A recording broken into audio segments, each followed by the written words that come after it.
Meera Chaudhary please. धन्यवाद सभापति महोदय। आज मैं यूनियन बजट 25-26 पर अपनी बात रखने के लिए खड़ी हूँ। भारत के संविधान के आर्टिकल 38 भारत को एक वेलफेयर स्टेट के तौर पर पेश करता है और सरकार की जिम्मेदारी है कि बजट और उससे जुड़ी वेलफेयर स्कीम्स के जरिए इन आर्टिकल्स को हकीकत में लाया जाए। इसलिए यूनियन बजट सिर्फ एक आंकड़ों की किताब नहीं, बल्कि सरकार की प्राथमिकता और वेलफेयर स्टेट के संविधान से जुड़ी वफादारी का आईना है। सरकार की जिम्मेदारी है कि इकोनॉमिक पॉलिसीज, जिनमें बजट भी शामिल है, ऐसी बनाए जाए जो गैर बराबरी को कम कर सके और सबसे ज्यादा गरीब वर्ग को सहारा दे। बजट वो लाइफलाइन है जिससे शिक्षा, स्वास्थ्य, पेयजल, social security, SC ST minority, गरीबों की भलाई के लिए स्कीमें चलाई जाती है।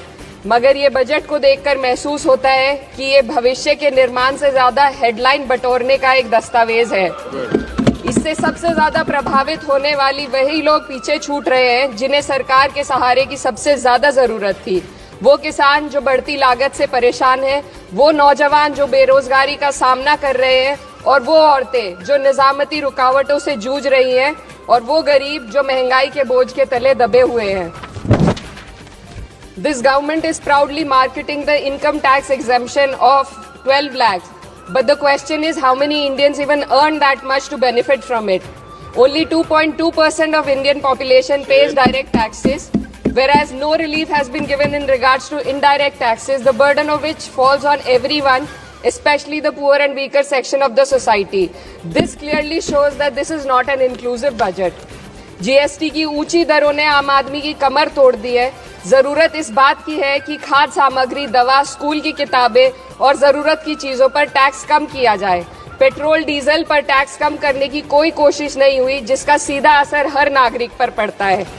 आर्टिकल 41 कहता है कि सरकार को ये कोशिश करनी चाहिए कि वो अपनी इकोनॉमिक हालात और रिसोर्सेज के हिसाब से लोगों को रोजगार दे। इस बजट ने बेरोजगारी दूर करने की दिशा में कोई ठोस उपाय नहीं दिया है। नई नौकरियों की बात तो छोड़िए, जो पहले से थी वो भी खत्म होती जा रही हैं। स्किल डेवलपमेंट प्रोग्राम के नाम पर करोड़ों खर्च किए जा रहे हैं, मगर सवाल ये है कि ट्रेनिंग लेने के बाद कितने नौजवानों को असल में नौकरी मिल रही है। सरकार के पास इसका भी कोई आंकड़ा नहीं है। सरकारी विभागों में लाखों पद खाली हैं, मगर भर्ती का कोई प्लान नहीं है।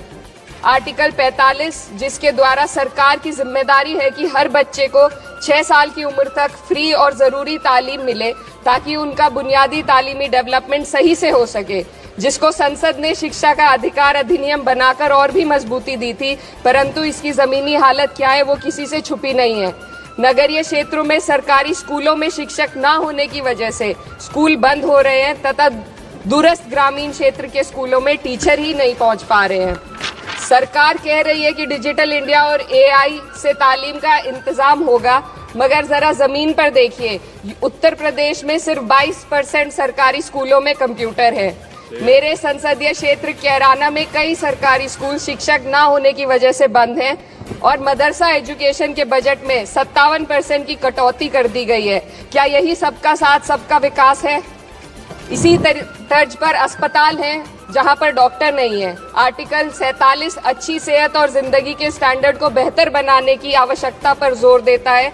राज्य की जिम्मेदारी है कि लोगों की सेहत और उनके वेलबींग को बेहतर करने के लिए जरूरी कदम उठाए, लेकिन हकीकत यह है कि इस बजट का सिर्फ 2% ही आम जनता तक पहुंच पाता है। शामली जिले में 84 डॉक्टर की पोस्ट स्वीकृत है, मगर सिर्फ 29 डॉक्टर काम कर रहे हैं और गायनोकोलॉजिस्ट मात्र 1 है। दवाइयों की कीमतें बढ़ती जा रही हैं, मगर गरीबों के लिए कोई राहत नहीं है। सरकार ने महिलाओं के लिए बजट बढ़ाने का दावा किया, मगर 81% इसका बजट सिर्फ पोषण योजनाओं में डाला गया है। महिलाओं के रोजगार, उनके इकोनॉमिक इंडिपेंडेंस और सुरक्षा के लिए कोई ठोस योजना नहीं बनाई है। बेटी बचाओ बेटी पढ़ाओ का बजट घटा दिया गया, जिससे साफ है कि ये सिर्फ नारेबाजी थी और कुछ नहीं। किसानों की बदहाली हम सबके सामने है, लगातार चलती आ रही है। 2016 में कहा गया था कि 2022 तक किसानों की आमदनी दोगुनी होगी, मगर 2025 आ गया और MSP पर कोई ठोस गारंटी आज भी दी नहीं गई है। गन्ना किसानों का बकाया अब तक नहीं मिल पा रहा है, और तो और उत्तर प्रदेश में अभी तक गन्ना मूल्य भी तय नहीं किया गया है। डीएपी, यूरिया और खाद की कमी से परेशान किसान आज भी सड़क पर प्रदर्शन कर रहे हैं। मजदूरों के लिए जो सबसे बड़ी योजना मनरेगा थी, सरकार कहती है कि मनरेगा ग्रामीण भारत की रीढ़ है, मगर बजट में कोई भी बढ़ोतरी नहीं मिलना बहुत शर्मसार है। औसतन 44 दिन का ही रोजगार मिल रहा है, जबकि स्कीम 100 दिन की गारंटी की होती है। भारतीय रेलवे देश के लोगों की जीवन रेखा है और इसी से यहाँ के लोगों की आर्थिक एवं सामाजिक जिंदगी चल रही है। देश के हर हिस्से को रेल कनेक्टिविटी से जोड़े जाना सरकार की कल्याणकारी नीति का हिस्सा है। मेरे संसदीय क्षेत्र कैराना के रेलवे से जुड़ी 2 मांगे लंबे समय से लंबित हैं।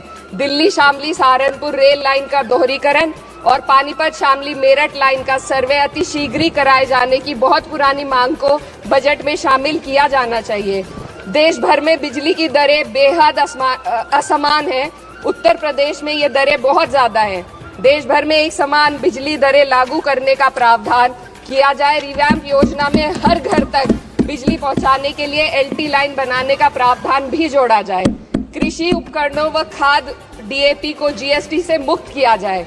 किसानों की एमएसपी की मांग को पूरा करने के साथ साथ उत्तर प्रदेश के किसानों को गन्ना मूल्य निर्धारण पिछले वर्ष से बढ़ाकर किया जाना बेहद जरूरी है। जनपद शामली व मुजफ्फरनगर को एनसीआर में तो शामिल किया गया है, परंतु वहां पर कोई विकास नहीं हुआ तथा उसको कोई भी लाभ नहीं मिला है। वहाँ के लोग सिर्फ प्रदूषण के बाध्यकारी नियमों से परेशान हैं, इसलिए दोनों जनपदों को एनसीआर की सीमा से बाहर किया जाना चाहिए। मेरे संसदीय क्षेत्र में मैं कुछ चीज़ें बजट स्पीच में ऐड करना चाहती हूँ। एक, ट्रॉमा सेंटर और जिला अस्पताल के अपग्रेडेशन की भी मांग है।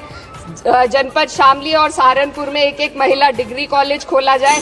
कैराना में सर जस्ट कंक्लूडिंग यमुना नदी के घाट पर सौंदर्य कार्य का भी कार्य जोड़ा जाए।